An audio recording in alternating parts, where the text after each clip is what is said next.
اليوم باش نعملوا مع بعضنا خبزة جاتو بالبرتقال في الفورمة زمنية تهبل.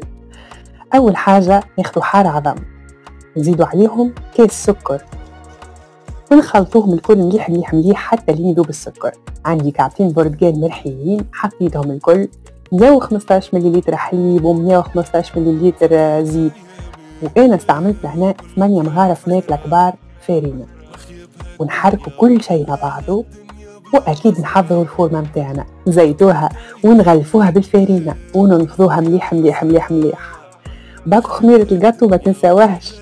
وهذا هو الخليط النهائي متاعنا، صبيته ركحته، حطيت عليه شوية كعبات زوزة باش يهبطوا في وسط الجاتو. من بعد كيف يطيب غطيته وحطيته على الغاز سلة سلة. شوفوا البنة والزين واللون المذهب، والمطعم ما نحكي لكمش بنة